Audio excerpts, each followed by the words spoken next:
అది నా బిడ్డరా, అది నీతో ఎట్లా వస్తుందో నేను చూస్తా. అది నా పిల్లరా, ఎట్లా రాదు నేను కూడా చూస్తా. Watch our film Raju vs. Rambai with extended cut, streaming now only on ETV Win.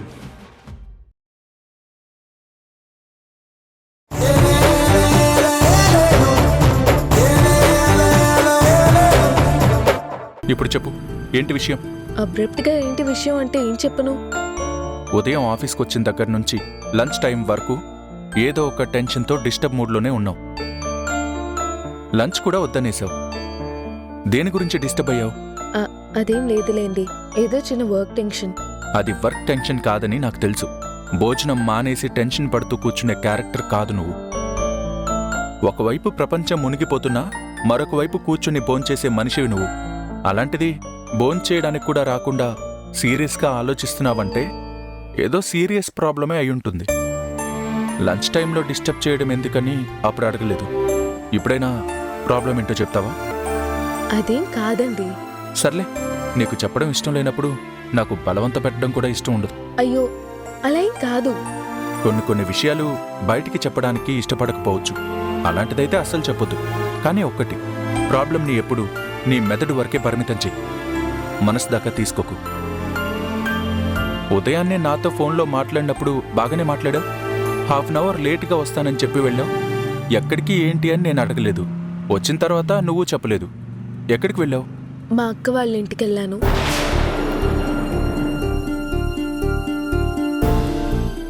అక్కడేదైనా ప్రాబ్లమా? ఆహా, అదేం లేదు. ప్రాబ్లం లేనప్పుడు నువ్వెందుకలా డిస్టర్బ్డ్గా ఉన్నావు? అత్తయ్య గురించి ఈయనతో ప్రస్తావించడం కరెక్ట్ కాదు, బాగుండదు. ఇందాక చెప్పాలనిపించకపోతే వద్దన్నాను, కానీ నువ్విలా ఉంటే ఏదోలా ఉంది. చీరప్. మా అక్క నాన్న గురించి ఎక్కువగా ఆలోచించి డిప్రెషన్లోకి వెళ్ళిపోయింది. తిండి తిప్పలు మానేసి లైఫ్ మీద ఏమాత్రం ఇంట్రెస్ట్ లేనట్టు మాట్లాడుతుంది. ఎంత వద్దనుకున్నా అక్క గురించి ఆలోచిస్తూ ఉండిపోయాను. నిన్న మొన్న జరిగిన సంఘటనలు కాబట్టి అలానే ఉంటాయి. టైం గడిచే కొద్దీ అన్నీ సర్దుకుంటాయి. నువ్వు దీన్ని సీరియస్గా తీసుకోకు. కరెక్టే. కొన్ని విషయాలు సీరియస్గా తీసుకోకపోవడమే మంచిదనిపిస్తుంది. గుడ్. ఇంకేంటి? ఇంకేముంది, ఏం లేదు. మీ అక్క వేరే ఏమైనా చెప్పిందా? దేని గురించి? పర్టికులర్గా పలానా విషయం అని కాదు. నువ్వు ఇంత సీరియస్గా ఉన్నావు కదా, అది కేవలం మీ అక్క డిప్రెషన్లో ఉండడం వల్ల మాత్రమేనా, లేక వేరే ప్రాబ్లం ఏదైనా ఉందా? ఆహా, అలాంటిదేం లేదు. అంతే కదా? ఇంకేం లేదు కదా? అది తప్ప ఏం లేదండి. నువ్వు హ్యాపీగా ఉండు, అన్నీ అవే సర్దుకుంటాయి. నువ్వు ఇలా సీరియస్గా ఉంటే నాకు ఇబ్బందిగా ఉంది. సరే అండి.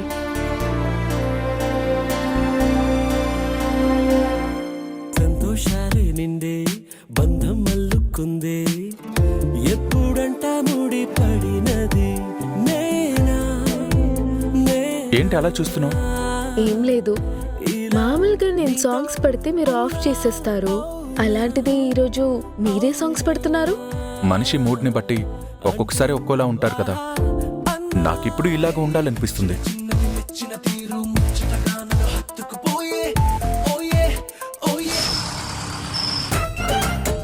Hi, welcome to Hyderabad. రే, నేను నిన్నొచ్చాను, ఈరోజు వెల్కమ్ చెప్తున్నావు. నేను చూసింది ఇప్పుడే కదా బస్వా. ఏంట్రా ఫుల్ జోష్లో ఉన్నావు? మీరు మా ఊరు వచ్చారు, ఈ మాత్రం జోష్ లేకపోతే ఎలాగా? ఉదయం నువ్వు కాల్ కట్ చేసినప్పుడే తెలిసిందిరా నువ్వెంత జోష్లో ఉన్నావో, నేనంటే నీకు ఎంత మర్యాదో అని. హే ఊరుక, అదే పట్టుకుని కూర్చున్నావు. చెప్పాను కదా మీటింగ్లో ఉన్నానని. ఏంటలా చూస్తున్నావు? అరే కోటి, నువ్వు వేసుకున్న బట్టలకి నీ మాటలకి కొంచెమైనా సంబంధం ఉందిరా? నువ్వేదో పెద్ద కంపెనీకి బాస్ లాగా బిల్డప్ ఇచ్చావు. నీ డ్రెస్ మాత్రం బాయ్ లాగా ఉంది. అసలు నువ్వేమనుకుంటున్నావు బస్వా నా గురించి? నా డ్రెస్ చూసి డ్యామేజింగ్ గా మాట్లాడుకో. నేను మా కంపెనీలో ఏ డిపార్ట్మెంట్ దగ్గరకు వెళ్ళినప్పుడు ఆ డిపార్ట్మెంట్ డ్రెస్ కోడ్ మెయింటైన్ చేస్తా. ఈ రోజు ఫిట్టింగ్ సెక్షన్ దగ్గరికి వెళ్ళాను కాబట్టి ఈ యూనిఫామ్ వేసుకుని వెళ్ళాను. నేను వర్కర్ లాగా మారి అక్కడ వర్క్ ఎలా చేయాలో చేసి చూపిస్తాను. మందంతా ప్రాక్టికల్. ప్రాక్టికల్ కంటే ఎలారా? వీడు వదిలేలా లేడు. ముందు ఆర్డర్ చేద్దాం. ఈ రోజు ఫుల్ గా ఎంజాయ్ చేయాలి. వేరే డిస్కషన్స్ ఏం ఉండకూడదు. ఓన్లీ మందు మందు మందు మందు తప్ప వేరే మాట మాట్లాడకూడదు. ఏం చెప్తావో చెప్పు, ఏ మందు చెప్తావో, ఏ స్నాక్స్ కావాలో చెప్పు, నీ ఇష్టం. ఈ రోజు మాత్రం ఫుల్గా తాగుతున్నాం. అరే తమ్ముడు, ఇలారా. చెప్పండి సార్. రేయ్ నువ్వేం తీసుకుంటావు? విస్కీయా బ్రాందియా? విస్కీ. సిగరెట్స్ కూడా చెప్పనా? చెప్పు. ఒక ప్యాకెట్ సిగరెట్స్ కూడా తీసుకొచ్చాయి. Okay sir. ఇప్పుడు చెప్పరా అబ్బాయి, ఏంటి విషయం? విషయం ఏమీ లేదురా. ఈ రోజు ఓన్లీ మందే, దాని మీద చూపిద్దాం మన ప్రతాపం. మందు రావడానికి టైం పడుతుందిలేరా, ఈలోపు మ్యాటర్ చెప్పు. మ్యాటర్ ఏముంది? పొద్దున్న నేను చూసినప్పటి నుంచి నాకు అదే మైండ్లో రన్ అవుతుంది. నువ్వు సుపారీ ఇచ్చి కొట్టించిన వాడితోనే ఎందుకు తిరుగుతున్నావో నాకు అర్థం కావట్లేదురా. దాని వెనక ఏదో బలమైన కహానీ ఉంది, అదేంటో చెప్పు. కహానీ లేదు, ఏం లేదు. ఎంతమంది కొట్టుకోవట్లేదు, కలుసుకోవట్లేదు. పర్మనెంట్గా ఉండే స్నేహితులు లేరు, శత్రువులు లేరు. ఆ రోజుకు వాడు నా బద్ద శత్రువు, ఈ రోజు క్లోజ్ ఫ్రెండ్ అయిపోయాడు, అంతే. ఇంకేం లేదురా. రేయ్, నా దగ్గరే కథలు చెప్తున్నావా? మ్యాటర్ చెప్పు. అసలు వాడెవడు? వాడికి నీకు సంబంధం ఏంటి? అంటే నన్ను అనుమానిస్తున్నావా? ఒక పని చేయి, ఈరోజు మందుని ఎంజాయ్ చేసి రేపు పొద్దున్నే ఆఫీస్కి రారా, నీకు పరిచయం చేస్తాను. మేమెంత ఫ్రెండ్స్ అయ్యామో వాడే చెప్తాడు. కాకపోతే నేనే వాడిని కొట్టించానన్న విషయం వాడికి తెలీదు. వాడికి ఆ విషయాలన్నీ చెప్పకూడదు, సరేనా? సరే, రేపు ఉదయం ఏ టైంకి రమ్మంటావు? అంటే ఏంటి బసవా, నువ్వు ఇప్పటికీ నన్ను నమ్మట్లేదా? లేదు, నమ్మితే మళ్ళీ ఎందుకు అడుగుతాను? విషయం చెప్పు. విషయాలన్నీ పక్కన పెట్టు. ఇదిగో మందు వచ్చింది, టైం వేస్ట్ చేయకుండా మందు ఆస్వాదిద్దాం బసవా. ఈ వెధవ విషయం చెప్పకపోతే వదిలేలా లేడు. వీడు అసలే కంత్రిగాడు. వీడికి అనవసరమైన ఇన్ఫర్మేషన్లు ఇవ్వడం మనకంత సేఫ్టీ కాదు. చీర్స్ బసవా.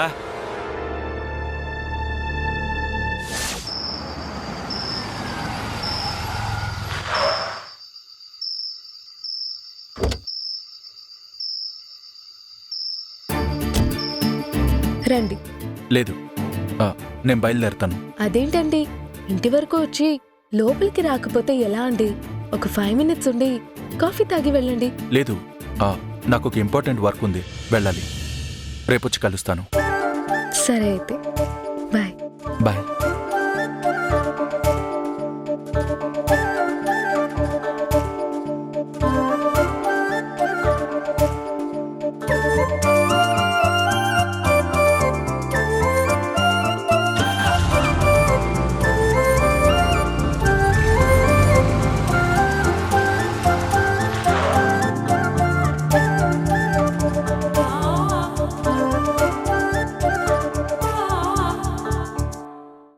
హాయ్ నాన్నా. రామా, ఎలా వచ్చేవే? ఆటోలో వచ్చావా? అసలు సౌండ్ కూడా రాలేదు. ఆటోలో వచ్చుంటే సౌండ్ వచ్చేది. కార్ సైలెంట్ గా వస్తుంది కాబట్టి నీకు సౌండ్ వినిపించలేదు. కారా? కంపెనీ కార్లో వచ్చావా? కాదు, మా ఆయనే డ్రాప్ చేశారు. అల్లుడు గారు వచ్చి డ్రాప్ చేశారా? మరి లోపలికి రాకుండా వెళ్ళారేంటమ్మా? ఆయనకేదో పనుందని వెళ్ళిపోయారు నాన్నా.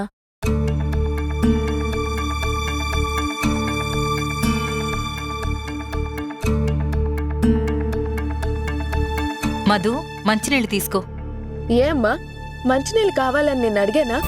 ఎందుకమ్మా అస్తమాను నాన్న ముందు ఇలా తిరుగుతూ నాన్నని చికాకు పెడుతున్నావు? నాకు అవసరమైతే నేనే తాగుతాను. ముందు వెళ్ళిక్కడి నుంచి.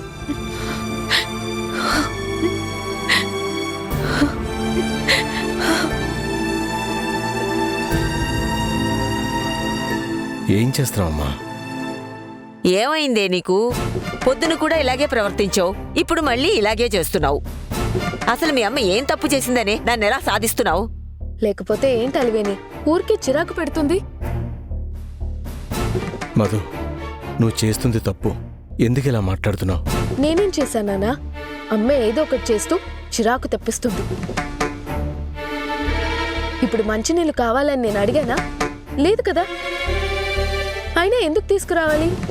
కన్నతల్లితో మాట్లాడే పద్ధతి ఇది కాదు.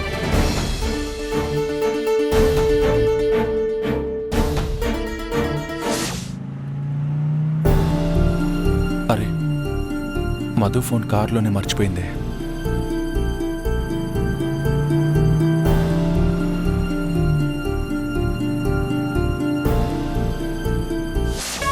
చూడు మధు, మీ అమ్మ మీద నాకు కోపం ఉన్నమాట వాస్తవం, కానీ అందులో ఒక న్యాయం ఉంది. నా భార్య నా కోపాన్ని బాధని అర్థం చేసుకొని దానికి తగ్గట్టు నాకు అనుకూలవతైన భార్యగా ఉండాలని కోరుకున్నాను. కానీ నా కోపం ద్వేషం ఇవేవీ పట్టించుకోకుండా ఆ ఇంటికి వెళ్ళి మీ అక్కని పిలిచింది. ఆ రోజంత గొడవ జరిగి నేనిలా అవ్వడానికి కారణం తనే. అందుకే నాకిప్పటికీ ఆ కోపం పోలేదు. అదంతా నాకు మీ అమ్మకి సంబంధించిన గొడవ. నాకు మీ అమ్మ మీద ఉన్న కోపాన్ని దృష్టిలో పెట్టుకొని మీ అమ్మతో నువ్వు ఇలా మాట్లాడడం కరెక్ట్ కాదు. తను నీకు కన్నతల్లి. ఆ గౌరవం నీకు ఎప్పుడూ ఉండాలి. కన్నతల్లితో మాట్లాడే పద్ధతి ఇదేనా? నిన్ను ఇలాగైనా పెంచాం మేము? అసలు ఎక్కడి నుంచి వస్తున్న ఈ కొత్త అలవాట్లన్నీ? నువ్వు మాట్లాడింది చాలా పెద్ద తప్పు. అంటే నేను అమ్మ మీద చిరాకు పడ్డం తప్పంటారు? అదే కదా చెప్తున్నాను. ముమ్మాటికి తప్పే. నువ్వు అలా ప్రవర్తించకూడదు, మాట్లాడకూడదు. నాకు తన మీద కోపం ఉందని నువ్వు కూడా తన మీద కోపం చూపించడం కరెక్ట్ కాదు. మరి ఇదే కదా నాన్న అమ్మ చేసింది కూడా. మీరు అమ్మని మాత్రం తప్పుపడుతున్నారు.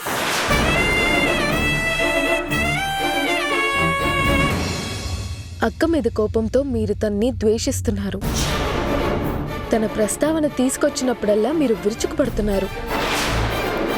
మీరు అక్కని ద్వేషిస్తున్నారు కాబట్టి మేమందరం అక్కని ద్వేషించాలి, అక్క మాటెత్తకూడదు, అక్క గురించి అస్సలు పట్టించుకోకూడదని, మీతో పాటు మేము అక్కని దూరం పెట్టాలి అని మీరు కోరుకుంటున్నారు.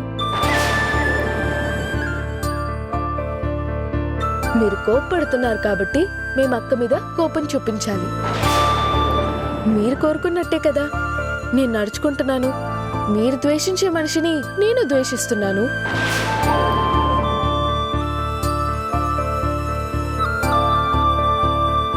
మీరు అమ్మ మీద కోపం చూపించినప్పుడు నేను కూడా అమ్మ మీద అలాగే కోపం చూపించాలి కదా.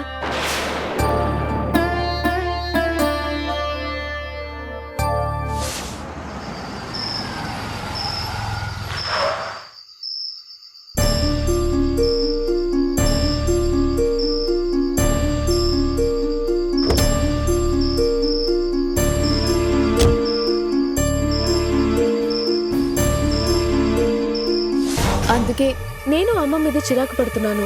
అది మీరు తప్పు అంటున్నారు. ఇదెక్కడ న్యాయం నాన్న?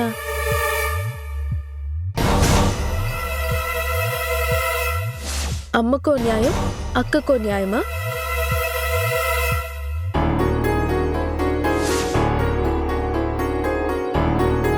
నాన్న మీకు ఇంకో విషయం తెలుసా? అక్కని అమ్మ పిలిస్తే ఇక్కడికి రాలేదు, మా అత్తగారు పిలిస్తే వచ్చింది.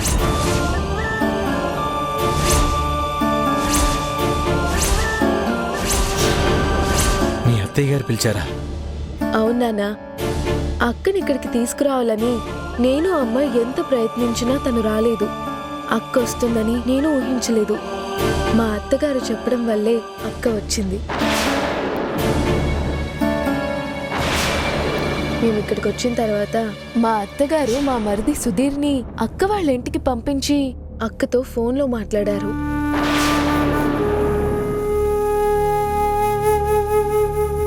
అత్తయ్య బలవంతం మీదే అక్క ఇక్కడికి వచ్చింది. ఈ నిజం తెలుసుకోకుండా అమ్మని అపార్థం చేసుకొని ఆవేశంలో మీ ఆరోగ్యం మీదకి తెచ్చుకున్నారు.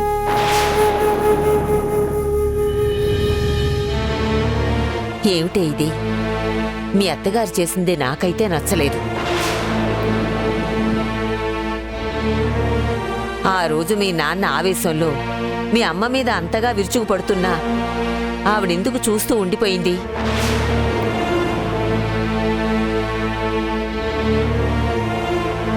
ఇందు రావడానికి ఆవిడే కారణమైనప్పుడు ఆ విషయం నోరు తెరిచి మీ నాన్నతో చెప్పుంటే ఈ రోజు ఈ పరిస్థితి ఇంత దారుణంగా ఉండేది కాదు. మీ నాన్న మీ అమ్మని అపార్థం చేసుకొని ప్రాణాల మీదకి తెచ్చుకున్నాడు. ఏదో భగవంతుడు దయవల్ల ప్రాణాలు దక్కినా కూడా ఆరోగ్యం మాత్రం బాగా దెబ్బతింది. దీనికంతటికీ మీ అత్తగారే కారణం. ఆవిడ ఆ క్షణం మాట్లాడకపోవడం ఆవిడ తప్పు.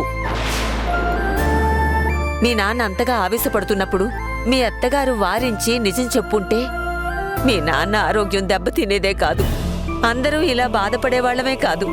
అసలు ఇంతవరకు నోరు విప్పి అవ్వ ఈ సంగతే మాట్లాడలేదంటే మీ అత్తగారి గురించి ఏమనుకోవాలే? అదే నాకు అర్థం కావడం లేదు. అత్తయ్య ఇప్పటికి కూడా ఆ విషయం ఎందుకు చెప్పట్లేదో తెలియట్లేదు. అసలు ఏం జరిగిందో ఏంటో ఈ విషయాన్ని ఆవిడ మాకు చెప్పకుండా దాచడం మాత్రం పెద్ద తప్పు.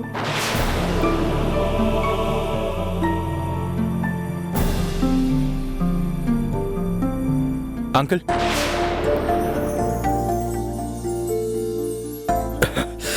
లేవకండి, మీరు కూర్చోండి. మధు ఫోన్ కారులో మర్చిపోయింది, ఇచ్చి వెళ్దామని వచ్చాను. అలాగే అల్లుడు గారు, మీరు కూర్చోండి అల్లుడు గారు. అమ్మా మధు, అల్లుడు గారికి మంచినీళ్ళు కాఫీ పట్టరా అమ్మా. అయ్యో వద్దంకుల్, నాకు అర్జెంట్ పనుంది, వెళ్ళాలి. దానికి ఫోన్ లేకపోతే ఇబ్బంది అవుతుందని ఇచ్చి వెళ్దామని వచ్చాను. వెళ్ళొస్తాను అంకుల్.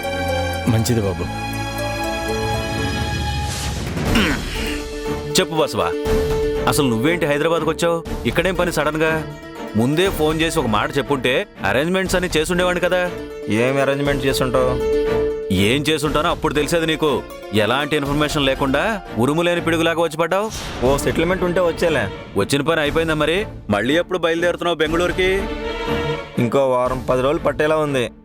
అమ్మ జిడ్డు నాయాలా, ఇంకా వారం 10 రోజులుంటావా? నీ దగ్గర ఏదైనా సెటిల్మెంట్ ఉంటే చెప్పు, చేసి పెడతా. నేను ముందులాగా కాదు బసవా, మొత్తం చేంజ్ అయిపోయా. ఇప్పుడంతా హైటెక్. రే, నువ్వు నేను జైల్లో ఎన్నాళ్ళలో కలిసి ఉన్నావు. నా గురించి నీకు తెలుసు, నీ గురించి నాకు తెలుసు. నాకు తెలిసినంత వరకు నీ జీవితంలో ఎంత మార్పు వస్తుందంటే అది ఒట్టి కళ. నీ విషయంలో ఏం జరుగుతుందో ఏంటో అన్న క్యూరియాసిటీతో అడుగుతున్నా. ఏం జరుగుతుందో చెప్పరా.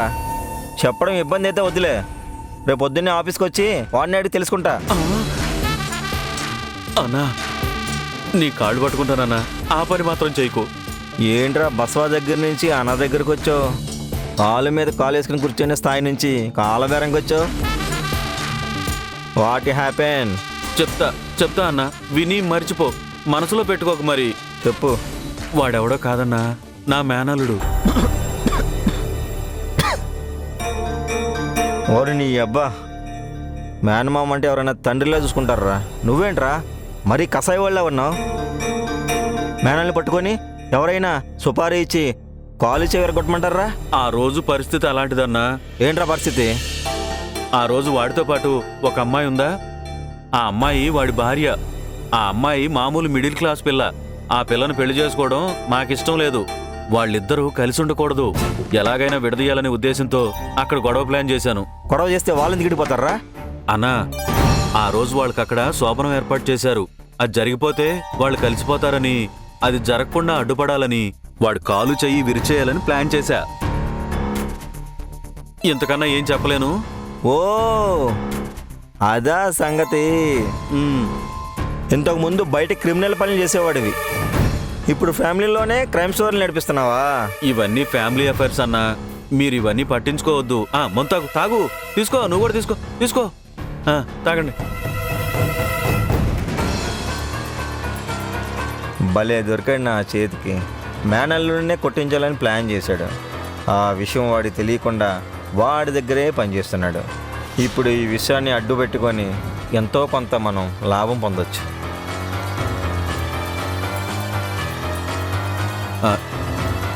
ఏంటి బసవా మళ్ళీ ఆలోచిస్తున్నావు? ఆహా, ఏం లేదు. ఫ్యామిలీ విషయం అన్నావు కదా, ఇంకేమైనా హెల్ప్ ఉంటే అడుగు, చేస్తా. ఈ విషయం మర్చిపో అన్నా, అదే పెద్ద హెల్ప్. అరే మర్చిపోయలే, తాగు.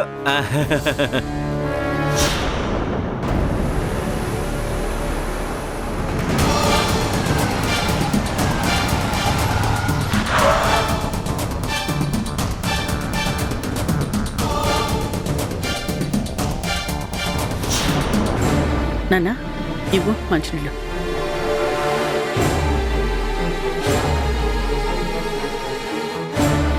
ఏంటి నాన్న అలా ఉన్నావు? అమ్మా, ఒక విషయం అడుగుతాను, చెప్తావా?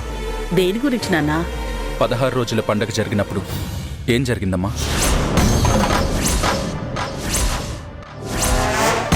16 రోజుల పండుగప్పుడు ఏం జరిగిందని అడుగుతున్నాడేంటి? నందు, ఏం జరిగిందని అడుగుతావేంట్రా నువ్వు? ఆ పండగ జరిగేటప్పుడు నువ్వు అక్కడే ఉన్నావు కదా. అది వాళ్ళ బ్యాడ్ టైం అలా ఉంది. అది వాళ్ళ బ్యాడ్ టైం కాదమ్మా, మనం చేసిన కొన్ని పొరపాట్ల వల్ల జరిగింది. ఏమంటున్నావు నందు? అవునమ్మా, నువ్వు తప్పు చేశావు. నేను తప్పు చేశానా? అవునమ్మా, మీ నుండి ఇలాంటి తప్పు ఒకటి జరుగుతుందని నేనెప్పుడూ ఎక్స్పెక్ట్ చేయలేదు. ఏ చిన్న విషయమైనా 1కి 4 సార్లు ఆలోచించి చేసే నువ్వు ఆ పని మాత్రం ఇంత బ్లైండ్గా ఎలా చేశావో నాకు అర్థం కావట్లేదు. ఏం మాట్లాడుతున్నావు నందు? మీ అమ్మ తప్పు చేయడం ఏంటి? ఏం చేసిందో అమ్మకే తెలుసు. నేనేం చేశాను నాన్న? అసలు నువ్వు దేని గురించి మాట్లాడుతున్నావో నాకు అర్థం కావడం లేదు. ఇంకా అర్థం కాలేదా అమ్మా? ఆ రోజు ఇందు అక్కడికి రావడానికి కారణం ఎవరు? ఇందుని మధు వెళ్ళి పిలిచినా, వాళ్ళ అమ్మగారు పిలిచినా తను రాలేదు. తనకి రావడం ఇష్టం లేనప్పుడు మీరు అనవసరంగా ఆ విషయంలో జోక్యం చేసుకుని ఉండకూడదు. అంతగా జోక్యం చేసుకోవాలి అనుకున్నారంటే దానికి పూర్తి బాధ్యత తీసుకుని చేసుండాలి. నేను బాధ్యత తీసుకోకుండా ఏం చేశాను? అవునమ్మా, ఇందుని మీరు వాళ్ళకి తెలియకుండా పిలవడం తప్పు. మీరు సదుద్దేశంతోనే చేసుండొచ్చు, కానీ ఇందు వచ్చాక పరిస్థితి చేయి దాటిపోతున్నా మీరక్కడ నోరు విప్పి మాట్లాడకపోవడం, ఇందు రావడానికి మీరే కారణమని చెప్పకపోవడం అది పెద్ద తప్పు. అసలు ఏం జరిగిందని మీ అమ్మను పట్టుకుని అలా అడుగుతున్నావురా? అమ్మమ్మ, నేను మాట్లాడుతున్నాను కదా, మీరు మధ్యలో కలగజేసుకోకండి. ఇందుని మీరే ఫోన్లో మాట్లాడి పిలిపించారా? అవును, కానీ వద్దమ్మా. ఇందుని ఎట్టి పరిస్థితుల్లోనూ ఇంటికి తీసుకురాకూడదు, మమ్మల్ని అవమానించకూడదని రకరకాలుగా ఒత్తిడి చేసి సతాయించాను. శకుంతల మాత్రం ఏదో ఒక రూపంలో తన అసహనాన్ని, ద్వేషాన్ని చూపిస్తుంది. ఈ విషయం ఇప్పుడు ఆ మధుకి చెప్పాడనుకో, నా పరిస్థితి ఏంటి? ఆవిడ 16 రోజుల పండగ విషయంలో నా మీద తీసుకొచ్చిన ఒత్తిడి గురించి మధుకి చెప్పి జాగ్రత్తగా ఉండమని చెప్పాలి. వాళ్ళ నాన్నని అలా సతాయించానని దానికి తెలిస్తే ఊరుకుంటుందా? అమ్మా మధు,